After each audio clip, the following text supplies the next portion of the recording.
안녕하세요. 데이트폭력 예방교육 강사 김정주입니다. 지난 시간 다양한 데이트폭력 유형과 사례에 대해서 알아보았습니다. 이번 두 번째 시간 시작하겠습니다. 선생님들 안녕하세요. 네, 네, 안녕하세요. 안녕하세요. 김원숙입니다. 네, 안녕하세요. 정재은입니다. 네, 이번 영상 촬영은 2022년 비영리 민간단체 공익활동 지원 사업으로 서울 지역 사회교육협의회에서 주관합니다. 행복한 연애, 만남도 헤어짐도 안전하게 두 번째 시간으로 데이트 폭력에 관한 대처와 건강한 관계를 위한 데이트 실전 기술에 대해서 이야기 나눠보도록 하겠습니다. 네. 네, 앞서 데이트 폭력의 유형에 대해서 살펴봤는데요. 이번 시간에는 데이트 폭력을 대처하는 구체적인 방법과 건강한 연애 실천에 대해서 알아보도록 하겠습니다. 데이트 폭력의 유형이 참 다양하다는 것을 우리가 살펴봤잖아요. 네. 그런데 김정주 선생님, 이 중에서 어떤 폭력이 가장 심각하다고 생각하시나요? 네, 뭐 사실 많이 일어나는 음. 데이트폭력의 유형 중에 1위가 행동통제였잖아요. 네. 그렇지만 친밀한 관계로 우리가 발전할수록 음. 스토킹이라든지 디지털 폭력뿐만 아니라 성폭력까지 다양한 형태로 일어나는 것 같습니다. 네, 맞습니다. 저는 요즘 왜 정서적 사건 막 이런 거에 대한 폭력 네. 사례가 많이 나오고 있잖아요. 네네. 그래서 그런지 이 정서적 폭력 이게 가장 심각한 것 같습니다. 네, 맞아요. 요즘에 음. TV나 아니면 음. 뉴스 기사를 통해서 우리가 데이트 폭력 사건을 굉장히 많이 접하는데요. 실제로 일어나서는 안 되는 심각한 폭력인 만큼 네. 이번 시간에는 어떻게 대처하는지 우리 두 분 선생님과 함께 네. 이야기 네. 나눠보도록 하겠습니다. 우리 정재현 선생님, 네. 최근 많이 일어나는 데이트 폭력 사례를 가지고 오셨다면서요. 네. 한번 소개해 주세요. 네. 이 사례는요, 매사추세츠 대학의 심리학 교수가 소개한 연인 관계에서 일어나는 대표적인 폭력 아. 사례입니다. 네. 자, 여러분도 들으면서 어떤 폭력의 유형이 있는지 한번 맞춰보시기 바랍니다. 네. 한 남성이요, 여성과 함께 있다가 잠깐 다녀온다고 나갔다고 해요. 이 여성이 한 20분이면 돌아오지 않을까? 이런 생각을 하고 있다고 했는데 이 남자가 2시간이 지나도록 돌아오지 않는 거예요. 그래요. 네. 네. 이게 여성이 점점 걱정되기 시작하면서 이게 무슨 일이 생긴 게 아닌가? 이렇게 네. 고민을 하고 걱정하기 어. 시작했다고 합니다. 정말 걱정이 될 것 같아요. 네. 네. 이 걱정이 된 여성이 남성에게 전화를 걸었다고 해요. 네. 근데 휴대폰을 두고 갔다는 거죠. 어. 네, 얼마 후 남성이 돌아오자 여성이 이젠 분노랑 걱정랑 다 휩싸여가지고 막 화를 내기 시작했어요. 네. 근데 이때 남성이 뭐라고 했냐면, 아니 너 왜 그렇게 화가 났는데? 내가 오늘 중요한 약속이 있다고 어제 말했잖아. 기억이 안 나? 막 이렇게 얘기를 한 거예요. 네. 아니 뭐 어제 말했다고 음. 걱정한 사람에게 오히려 뭐 네가 기억하지 못하고 있는 거 아니냐고 막 화를 내고 있네요. 그러니까요. 얼마나 황당하겠어요. 네. 그죠? 이런 일들이 계속 반복해서 아. 일어났고요. 여성이 네. 점점 내 기억에 좀 어. 문제가 생긴 게 아닌가? 네. 이렇게 생각하기 시작했다고 합니다. 아, 김정주 선생님, 이 폭력 사례는 어떤 폭력에 해당되는 사례일까요? 네, 이런 사례가 잘 들어보니까 이거는 정서적 폭력에 해당되는 가스라이팅 사례네요. 아, 네. 가스라이팅이라는 말을 물론 대학생뿐만 아니라 성인들 사이에도 요즘 많이들 하게 되는 것 같은데요. 네. 연인 사이뿐만 아니라 가족, 직장과 같은 친한 관계에서도 일어난다고 하는데 네. 김원 선생님 혹시 가스라이팅에 대해서 자세히 설명 부탁드려도 될까요? 네. 가스라이팅은 1994년 패트릭 해밀턴 작가가 연출한 스릴러 연극인 가스 등에서 유래한 심리학적 용어입니다. 네. 가해자가 타인의 심리와 상황을 조작해서 스스로 의심하게 만들어서 무력화시킨 후에 지배력을 행사하고 피해자를 파멸에 이르게 만드는 병리적 심리 현상이라고 합니다. 네. 네, 너무 무섭네요. 네. 그죠? 결국 피해자는 이 현실감과 판단력이 낮아지고 자신에 대한 신뢰감과 자존감마저 점점 잃게 된다고 합니다. 네. 결국 상대방에게 의존하게 되는 거예요. 그렇겠네요. 네, 네. 본인이 가스라이팅을 당하고 있다는 것조차 인지하기 어렵게 되는 거죠. 네. 저희가 앞서 사례를 하나 봤잖아요. 네, 네, 맞아요. 네, 이 사례에서도 보면 이 남자가 어제 얘기했잖아. 음, 기억이 안 맞아요. 나? 이렇게 하면서 막 이 피해자를 점점 몰고 갔어요. 네. 그리고 이 피해자는 내가 이상한가 봐. 내가 그쵸. 매번 이러는 거지. 기억을 이렇게. 네, 네. 네. 본인을 스스로 안 좋은 그런 상태로 만들게 되는 거죠. 생각해보면 정말 무서운 폭력이라는 생각이 맞아요. 듭니다. 무섭네요. 네. 김정주 선생님 도대체 이런 가스라이팅은 왜 일어나는 거죠? 너무 네. 궁금합니다. 네. 네, 왜 일어날까요? 네, 이런 가스라이팅에는 통제력과 권력을 가지려고 하는 그런 연관이 있다고 합니다. 아, 네. 그래서 피해자는 이런 가스라이팅을 자기가 당하고 있는 것조차도 몰라요. 네. 그리고 이런 피해자들의 특징을 보면 일단 어린 시절 강압적인 부모 밑에서 이렇게 자라면서 자존감이 낮은 사람인 경우나 네. 또 다른 사람에게 뭐 의존하는 성향을 가진 사람들이 많이 당한다고 해요. 네. 네. 최근에 우리 떠들썩하게 뭐 연예인 사건이라던가 네. 아니면 살인 사건의 경우에도 맞아요. 가스라이팅의 흔적을 많이 찾아볼 네, 수 맞아요. 있었는데요. 네. 이런 로맨틱한 관계에서 사용되는 가스라이팅은 상대방을 비난하기 위해서 사용을 한다거나 아니면 자신의 목적을 달성하기 위해서 사용하는 네. 경우가 많다고 해요. 네. 그래서 이런 연인 사이에서 일어나기 때문에 알아차리기가 참 어렵다고 합니다. 너무 맞아요. 안타깝습니다. 네, 그래서 우리가 이번 시간에는 가스라이팅에 대한 자가진단 테스트를 한번 소개해 드리려고 해요. 네. 내가 혹시 피해자인지 또는 내가 가해자인지 스스로 점검해 볼 필요가 있을 듯 합니다. 네. 이러한 가스라이팅은 남자, 여자 모두 피해자, 가해자로 나타나게 있기 때문에 연인 관계에서는 특히나 체크해 볼 필요가 있는 것 네. 같아요. 네. 여러분들도 항목을 보시면서 마음속으로 체크해 보시기 바랍니다. 네. 첫 번째 테스트는 제가 소개하도록 하겠습니다. 1번. 왠지 몰라도 결국 항상 그 사람 방식대로 일이 진행이 된다. 네. 네. 2번. 그 사람에게 야, 너는 너무 예민해. 이게 내가 무시당하는 이유야. 야, 비난을 받아도 참아야지. 나는 그런 이야기 한 적이 없어. 너 혼자 상상한 것이겠지. 라는 등의 말을 들은 적이 있다. 3번. 그 사람의 행동에 대해 주변 사람들에게 자주 변명을 한다. 4번. 그 사람을 만나기 전 잘못한 일이 없는지 점검하게 된다. 자, 5번. 그 사람이 윽박지를까봐 거짓말을 하게 된다. 자, 6번. 그 사람을 알기 전보다 지금 내 자신이 자신감이 없어지고 삶을 왠지 즐기지 못하게 된다. 네. 자, 만약에 이렇다면 나도 피해자일 수 있다는 것 한번 체크해 보세요. 네. 네, 두 번째로는 제가 소개를 해드릴게요. 네. 한번 네. 잘 체크해 보세요. 첫 번째, 이게 다 내가 잘못해서 그런 거야. 2번, 내가 아니면 너를 감당할 수 있어? 3번, 그러니까 내가 무시를 당하지. 내가 왜 무시를 당하는지 몰라? 4번. 나를 사랑하는데 이 정도도 못해줘? 5번. 아, 그런 옷차림 싫다고 했잖아. 입지 마. 6번. 너를 사랑해서 아껴서 하는 말이지. 왜 같은 말을 이런 말을 자주 한다면요. 네. 내가 하고 있는 말 중에서 이런 말을 자주 하는지 한번 잘 점검해 보세요. 네. 이럴 경우 나 역시 가해자일 수도 있다는 것 명심하세요. 네, 진짜 그러고 보니까 네. 다 너를 위해서 그러는 거야. 이런 음.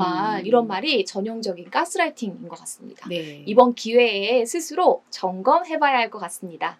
네, 우리가 가스라이팅이라는 말을 살펴보면요. 평소에 우리가 자주 하는 말이기 때문에 이게 가스라이팅이라고 생각하지 못할 수가 있어요. 맞아요. 그런 것 네. 같아요. 네, 그래서 우리가 이런 자가 진단을 통해서 체크해보는 것이 필요합니다. 네. 그리고 가스라이팅에 관련된 법 처벌 조항도 한번 점검해보는 게 중요한데요. 네. 사실 가스라이팅 행위 그 자체가 어떤 범죄에 해당한다고 음. 단정하기는 어렵습니다. 네. 네, 맞아요. 그 명백한 범죄 사실이 있는데도 우리가 그 처벌이 좀 어렵죠. 그런데 네.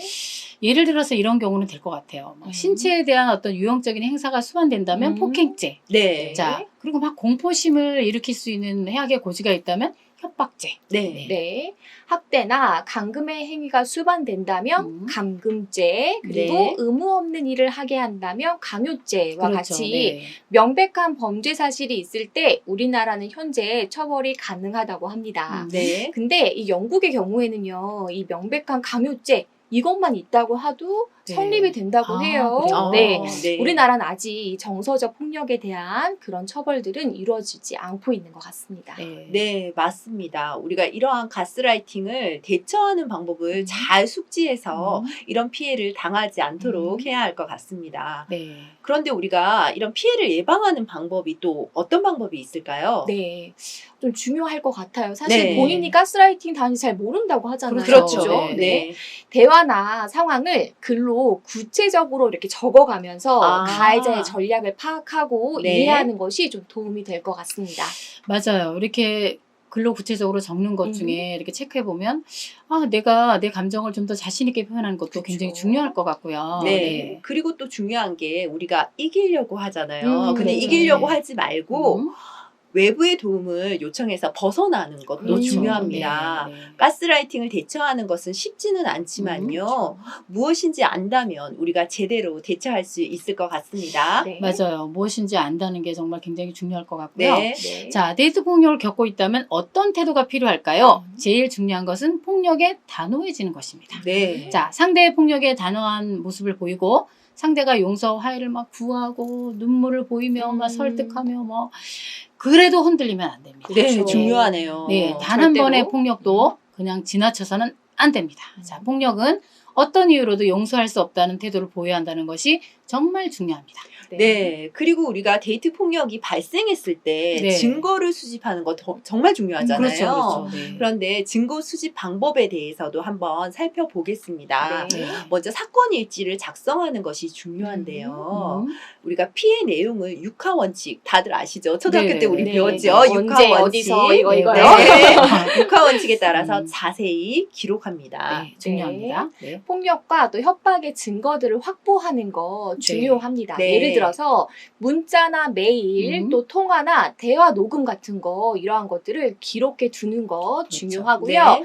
폭력의 흔적은 얼굴이 나오도록 사진을 찍어서 보관을 하고 네. 혹시 CCTV를 확보할 수 있다면 CCTV도 확보하셔야 합니다. 중요하네요. 네. 그리고 주변인에게 폭력의 피해 관련된 부분을 호소할 수 있는 그런 기록들 있잖아요. 아. 그런 것도 받아두는 거 음. 중요하고 만약에 이러한 증거 자료가 분실될 수도 있잖아요. 네, 그렇죠. 그것에 대비해서 자료도 보관해야 합니다. 네. 네. 그리고 더 중요한 게 있어요. 네. 만약에 폭행을 당했거나 다쳤다면 병원 진단서. 어, 그것도 굉장히 중요한 그렇죠. 증거가 네, 되는데요. 중요하겠네요. 일단 병원에 가서 사실은 내가 이렇게 폭력을 당했다고 음. 말하는 게 중요해요. 네. 그래야지 진로 기록을 남겨둔단 그쵸. 말이에요. 그렇죠. 그런데 그래서 이제 필요할 때 우리가 상해 진단서를 이제 음. 발급받을 수가 있는데 폭력 피해의 경우 상해 진단서 발급 비용도 의료 지원에서 된다고 합니다. 아. 네. 네. 그런데 이렇게 가서 뭐 상해 진료 기록이나 뭐 이런 상해 진단서 발급을 해야 되는데 병원에서 별로 협조하지 않는다. 그러면 얼른 다른 병원을 이용하는 것이 좋습니다. 그렇죠. 네. 네. 그리고 또 우리가 안전을 위협하는 음. 상황이 발생을 하면요. 네. 반드시 112 번호 다 아시잖아요. 그렇죠. 112에 네. 신고해야 합니다. 네. 신고 기록과 상담 기록 등 피해 입증 자료를 증거 자료를 활용해야 하는 거죠. 그렇죠. 네. 기록이 남아야 되니까. 네. 지금까지 우리가 데이트 폭력에 대처하는 방법에 대해서 이야기를 나눠봤잖아요. 네. 그럼 마지막으로 피해자가 만약에 데이트 폭력 상황을 보고 지금 당장 취해야 할 행동에 대해서 한번 정리해 주시면 좋겠습니다. 네. 네, 제가 정리해 드릴게요. 일단 가장 중요한 것은 첫 번째로 무조건 경찰에 신고한다. 그렇죠. 네. 신고. 그리고 네. 두 번째로 뭘까요? 헤어져야 됩니다. 네. 일단 바로 헤어져야 되고요. 자, 세 번째.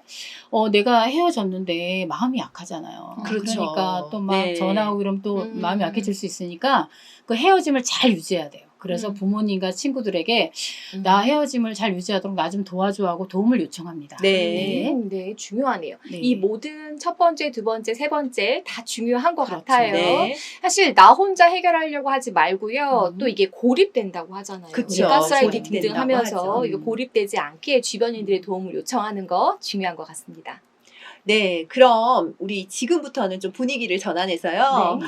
건강한 관계를 맺기 위해서 어떻게 연애 기술을 발휘할 수 있을지 연애 기술에 관한 이야기도 한번 네. 나눠볼까요? 네. 정재현 선생님, 우리 갑자기 연애 얘기하니까 굉장히 표정이 밝아지셨는데요.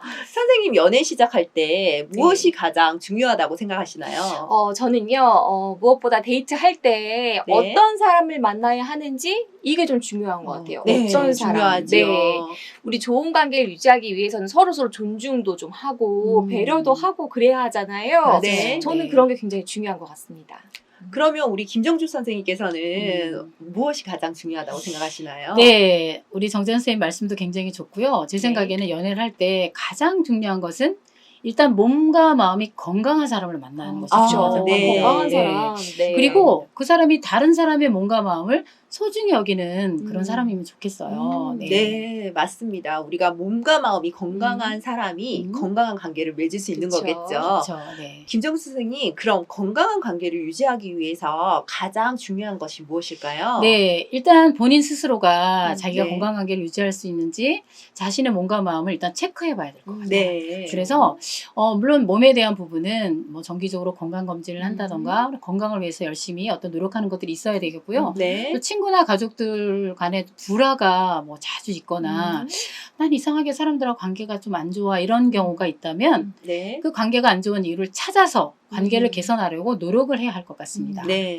맞아요. 이 데이트하는 상대한테 음. 너무 많이 화를 낸다거나 맞아요. 뭐 네. 집착을 한다거나 이러면 건강한 관계를 유지할 수가 없겠죠. 맞아요. 그럴 수 그죠? 없죠. 네. 그리고 우리가 건강한 관계를 유지하기 위해서 첫 번째로 성적 자기 결정권이 네. 그렇죠. 중요하다는 말씀 많이 들어보셨죠? 네, 수진님? 중요해요. 네. 맞아요. 그러면 정재현 선생님께서 네. 성적 자기 결정권이 무엇인지 한번 말씀해 주시겠어요? 네.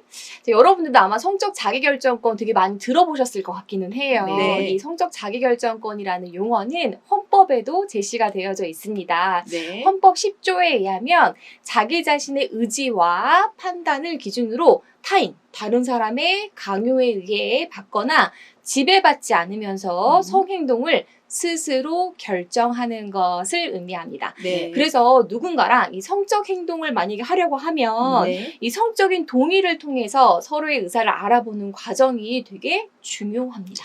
네. 네, 맞아요. 성적 동의 또 거절도 무척 중요한 부분이죠. 네. 네, 맞습니다. 우리가 원하지 않은 상황에서 특히 거절을 해야 할 때 잘 소통해야 되는데 사실 그게 정말 어려운 것 같아요. 어렵죠. 네, 쉽지 맞아요. 않아요. 네. 이 두 사람이 잘 소통을 해야지만 뭔가가 잘 이루어질 텐데요. 무엇을 결정할 때 서로의 의견을 잘 조율하는 거 두 사람이 관계가 좋을 때는 별 문제가 없어요. 그쵸. 근데 서로의 뭔가에 대한 느낌이 좀 불편해지거나 네. 서로의 행동을 멈추고 싶을 때 또 데이트를 하면서 대화하고 싶은 주제에 관련된 부분들을 미리미리 좀 서로 이야기를 해서 이런 부분들이 소통이 되는지 안 되는지 확인하는 거 이런 건 중요할 것 같습니다. 네. 맞아요. 소통이 되지 않는다면 참 불편하겠죠. 그죠? 네. 저희 사촌 동생이 네. 연애를 안 해요.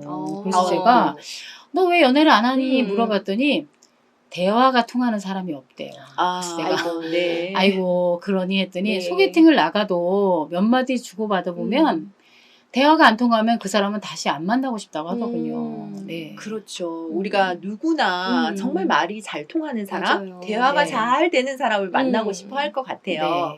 자, 김정수 선생님. 네. 그러면 우리가 스킨십 중요한 문제잖아요. 그렇죠. 스킨십을 원하지 않을 때 상대방의 마음을 상하지 않게 하면서 음. 거절하는 방법 어떻게 말하면 좋을까요? 네, 사실 상대방이 사랑해서 스킨십을 하려고 할 때 거절하는 건 참 쉽지 않습니다. 네. 그렇지만 우리가 누굽니까? 네.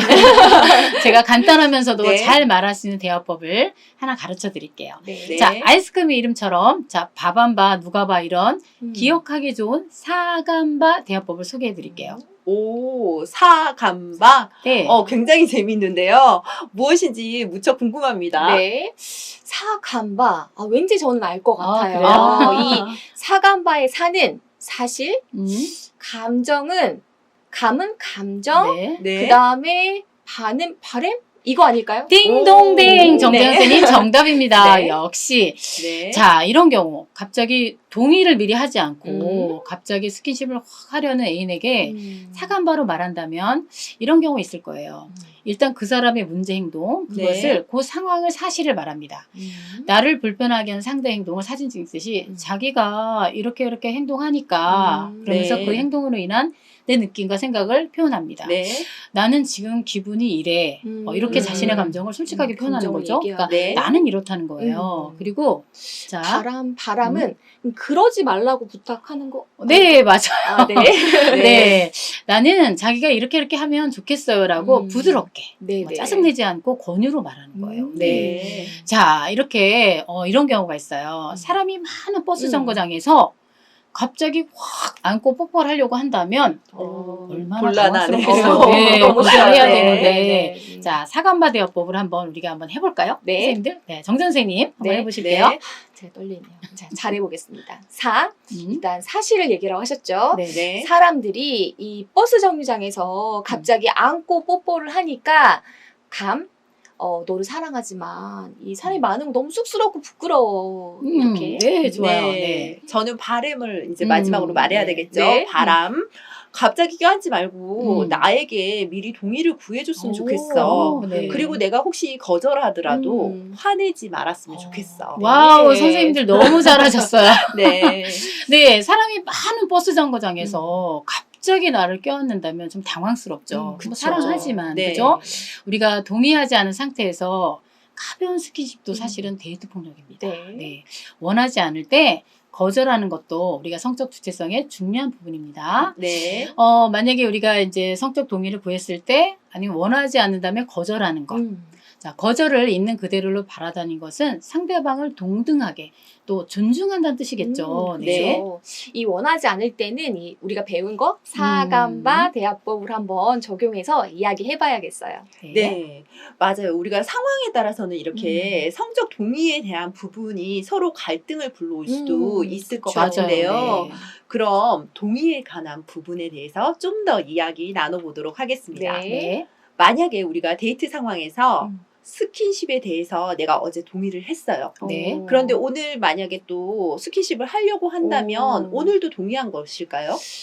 이게 어제 동의를 했는데 오늘도 계속 자동적으로 동의를 하는 것이라면 동의에 대한 의미가 왠지 없을 것 같아요. 네. 그죠? 키스를 하기로 하고 시작을 해도 사실 중간에 안 하고 싶을 때도 있잖아요. 그렇죠. 그만 말을 마음이 사올 바뀔 있잖아요. 때가 그죠? 있죠. 네. 네. 그래서 동의했다가도 시간이 지나면서 마음이 바뀔 수 있다는 것도 말씀드리고 싶어요. 네. 네, 우리가 이제 뭐 그 스킨십의 단계를 미리 이제 상의를 하고 협의를 하고 동의를 하죠. 네. 근데 좀 전에 사례처럼 우리가 사간바 대화 사례처럼 데이트하는 청년들이 이렇게 버스 정거장에서 아니면 놀이공원 같은 데 있잖아요. 사람 많은데. 네. 그런데 이제 제가 가끔 이렇게 보면 이렇게 남자친구가 뭐 여자친구에게 막 스킨십을 하려고 하는데 왠지 여자친구가 쑥스러워하는 경우도 있었어요. 그렇죠. 또 어떤 경우는 또 여자분이 막 이렇게 만지려고 하는데 남자분이 막 이렇게 쑥스러워하는 경우도 있었어요. 네. 자, 이런 것처럼 우리가 그런 시간과 장소에 대한 그런 동의도 너무 중요한 것 같아요. 그래서 네. 그런 부분도 미리 우리가 뭐 사람 많은 데서 좀 하지 않았으면 좋겠어라든가 뭐 우리 둘만 있을 때 했으면 좋겠어라든가 이런 것들을 서로 미리 얘기하면 참 좋을 것 같습니다. 네. 맞습니다. 우리가 데이트 상황에서 스킨십은 정말 민감하고도 중요한 그쵸. 이야기인 것 같은데요. 우리 선생님들은 데이트하는 사람들끼리 스킨십은 어디까지 가능하다라고 생각하시나요? 네. 물론 청소년과 성인은 좀 다를 것 같아요. 그쵸. 그죠? 네. 성적 자기결정권을 가지고 뭐 본인들 스스로가 잘 협의한다면 원하는 단계까지 하겠죠. 네. 하지만 성관계까지 간다면 책임이 반드시 따라합니다. 네. 네.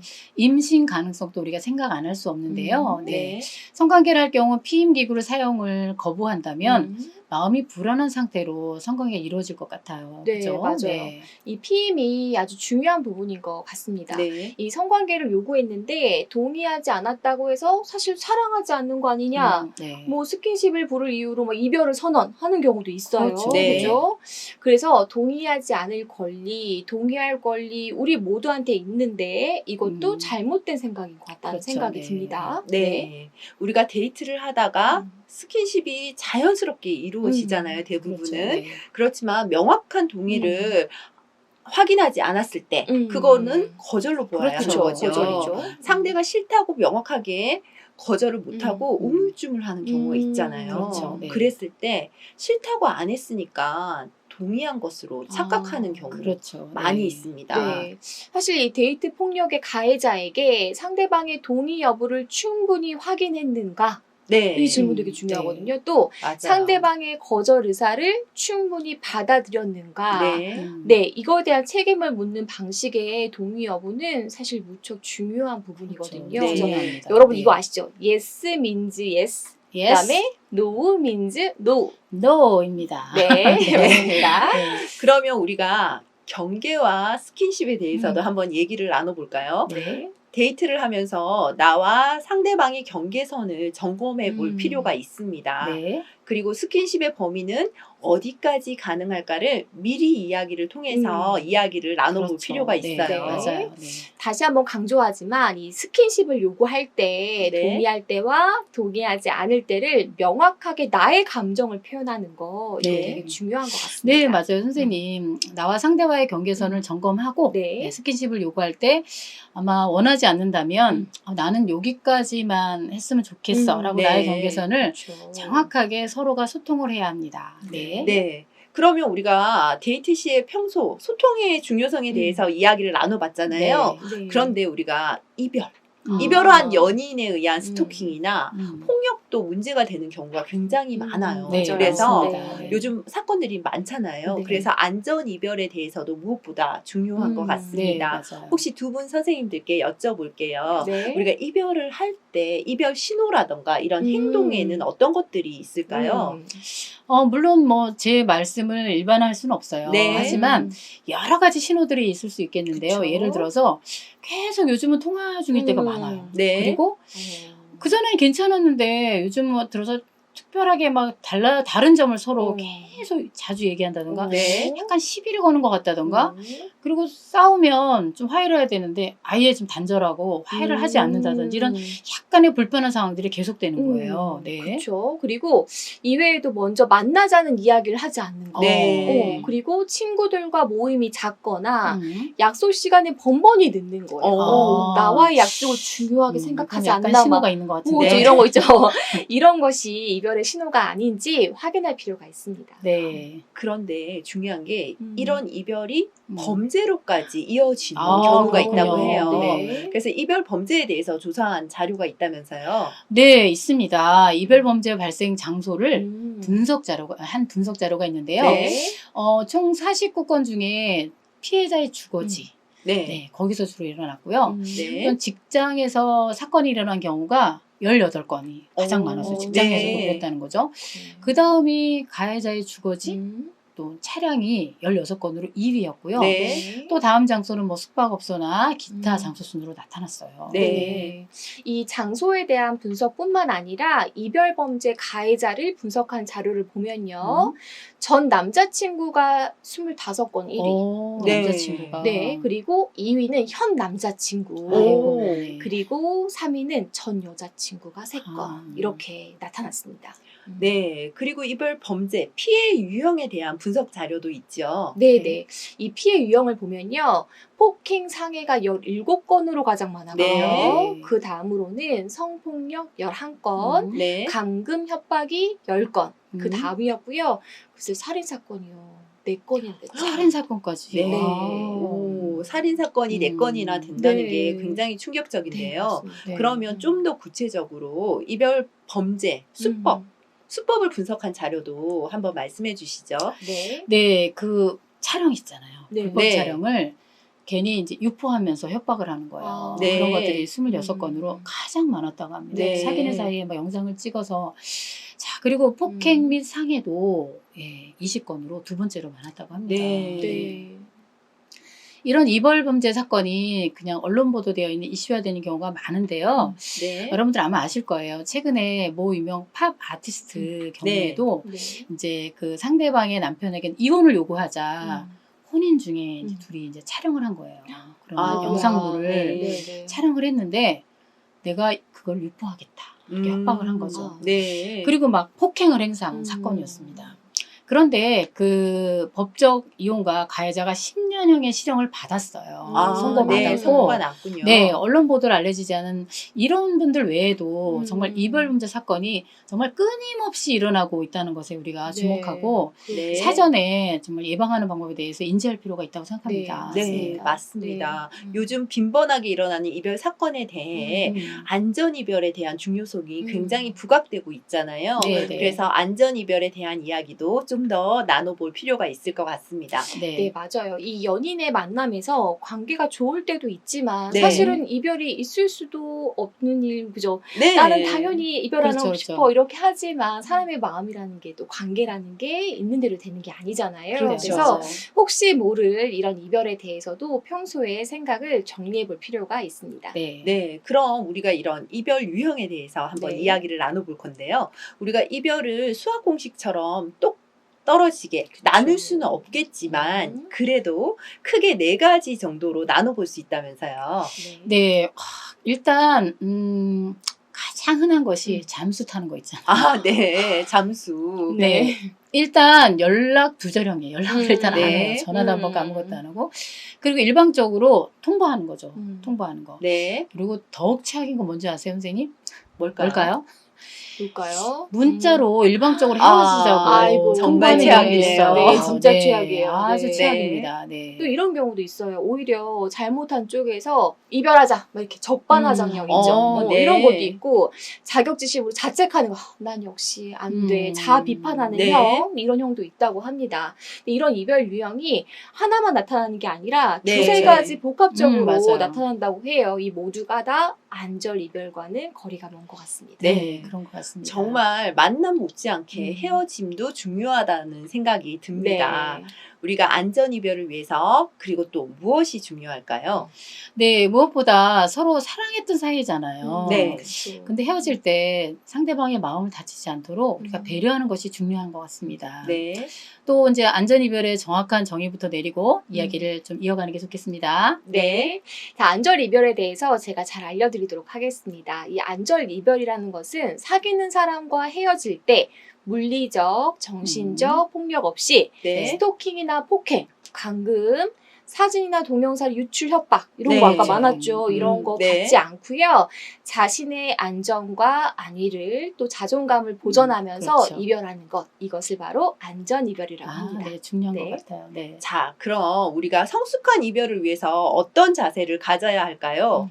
물론 이제 두 사람이 뭐 사랑이 영원할 수는 없죠. 네. 그죠? 영원할 수는 없죠. 네. 그래서 우리가 뭐 사귈 수도 있고 뭐 결혼할 수도 있고 헤어질 음. 수 있다는 것을 일단 수용해야 합니다. 네. 그렇죠. 그 이별을 위해서는 멋진 이별이라는 것이 좀 말이 안 되긴 하지만 이별을 구하는 사람은 내가 이 사람과 어떻게 이별해야 될지 또 이별을 통보받은 사람은 아 내가 이별을 어떻게 수용해야 될지 네. 이별 후에 서로를 어떻게 지켜줘야 될지 행동은 서로의 행복을 빌어줘야 되잖아요. 그죠? 네. 이렇게 이별에 대한 헤어짐에 대한 얘기도 좀 진솔하게 이야기를 맞아요. 나누면 좋을 것 같습니다. 네. 맞습니다. 이렇게 이별에 대해서 진지하게 이야기 나눠볼 필요가 있다라고 말씀을 해주셨는데요. 무척 공감이 가요. 네. 그리고 이 외에도 어떤 부분을 또 생각해 봐야 할까요? 일단은 이런 것 같아요. 첫 번째로가 이 분리하고 떼어내는 거예요. 분리 네. 떼어내기. 네, 상대방과 함께 있었던 행복한 과거가 있죠. 네. 이 과거와 현재, 이별했었던 현재 이 부분을 분리하고 객관적으로 상황을 생각해 보는 거 이것이 네. 중요하고요. 또 무엇보다도 내 마음을 좀 보호해 주는 거 네, 그렇죠. 필요합니다. 네. 그래서 치유와 힐링을 좀 잘 해야 하는데요. 아, 그렇죠. 이 치유와 이별의 힐링. 아픔을 가진 채 다른 사람을 섣부르게 만나는 거 네. 이런 사람 그거 좀 아니에요. 있어요. 네, 그죠? 네, 근데 이런 그거 아니에요. 것보다는 충분히 자신에게 집중을 해서 음. 자신의 치유와 힐링을 하는 거 이런 부분이 필요합니다. 맞아요. 네. 우리가 옛말에 보면 사람으로 받은 상처는 사람으로 치유를 해야 한다라는 말이 있잖아요. 네, 맞아요. 그렇지만 있어요. 자신의 상처가 우선 완전히 치유된 다음에 그렇죠. 그것도 가능하다는 말씀인 것 네, 같습니다. 맞습니다. 그럼 우리가 이별 후에 어떻게 자신의 무너진 자존감이나 타인에 대한 신뢰를 회복할 수 있을까요? 지나친 과잉 일반화나 의미 부여를 금지해야 합니다. 네. 그래서 나는 정말 사랑할 자격이 없나 봐. 내가 이 세상에서 좀 없어져야 돼. 라든가 아이고. 나는 사람들에게 네. 호감을 주지 못하는 사람인가. 네. 결국 나는 누구와도 사랑할 수 없을 것 같아. 하면서 자신을 비하해도 안 돼요. 네. 또 당장은 이별이라서 너무 힘들죠.